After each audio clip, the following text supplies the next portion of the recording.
em relação ao Brasil, né? Se no futuro houver uma legislação em relação às emissões, né, de carbono, como que os clientes da Mercedes-Benz poderiam se beneficiar com isso, tendo em vista que os novos modelos de caminhões eles já vêm com o Flitboard embarcado?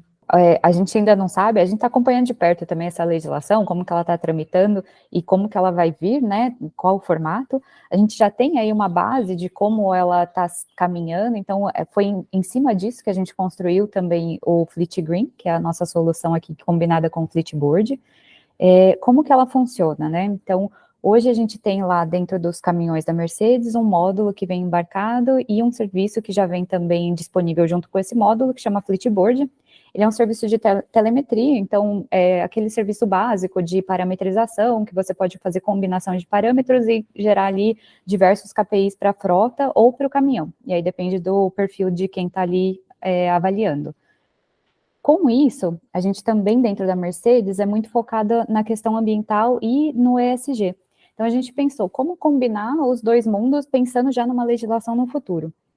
E aí a gente trouxe o Fleet Green, que usa esses 400 parâmetros que a gente tem disponível, mais ou menos, né, cerca de 400 disponíveis ali dentro dos caminhões da Mercedes-Benz, que a gente conecta isso com a legislação, com a futura legislação e com os protocolos que estão vigentes hoje dentro do mundo e globalmente, que é o protocolo do GHG.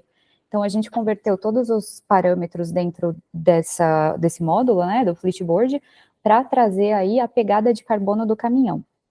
Então, o nosso serviço, ele traz, assim, a conversão da realidade, da vida real do caminhoneiro, para a pegada de carbono. E aí, como que funciona isso, né? Como que eles podem se enxergar? A gente prevê, né, que lá no futuro, com a legislação, a gente vai ter um mercado de crédito e de compra e venda de carbono oficial aqui dentro do Brasil, né, legalizado e não é um meio de fazer compra e venda de crédito de carbono, e aí com isso, a gente já vai ter os parâmetros, o cliente nosso já tem tudo ali disponível para ele da frota. Então, ele consegue avaliar a frota dele e fazer comparações mensais, fazer comparações ali anuais, ou dependendo de como sair a legislação, a gente consegue adaptar também. E fazendo essa comparação, ele cria ali os deltas, né? Então, ele avalia a frota dele um mês, e no mês seguinte, se ele teve ali uma redução de emissão de carbono ou dos outros gases, ele vai ter um valor que ele pode vir a compensar no futuro, né? Claro que depende muito da legislação. Além disso, o que a gente estudou, né, quando foi feito o POC dessa solução, é que muitos clientes, eles têm ali uma plantação muito grande.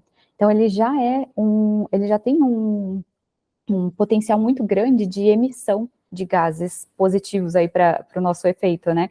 Então, ele vai acabar compensando a frota dele de caminhões com essa plantação e ele pode gerar aí um benefício enorme, né, no futuro para questão de crédito de carbono. Ele vai ter muitos créditos de carbono para vender, se o mercado for aberto, né? Você está falando do cliente ligado ao agronegócio, por exemplo, principalmente. Né? Principalmente soja, esse tipo de cliente que tem vindo aí já à procura disso, né? Eles já estão muito conectados com essa questão de crédito.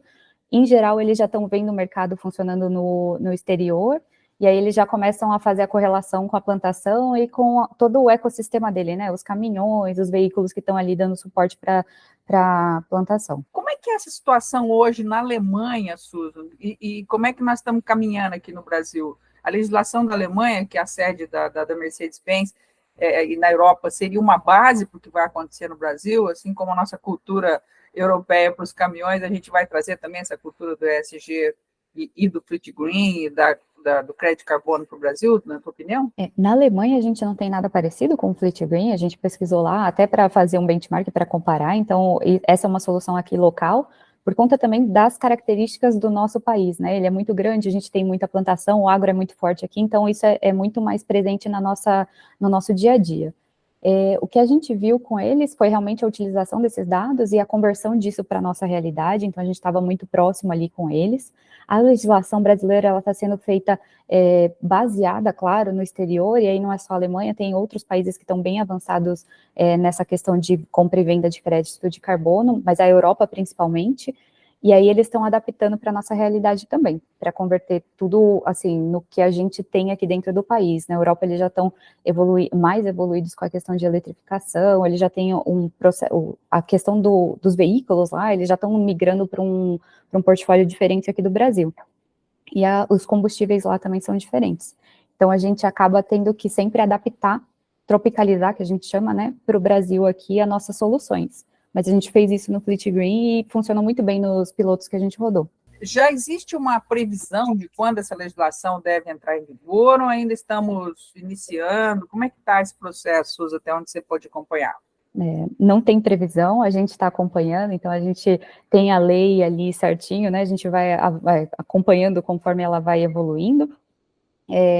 Eu não sei prever para você quando que pode, tudo depende, né? E a gente sabe que aqui no Brasil pode ter um looping muito grande na legislação ou passar muito rapidamente, né?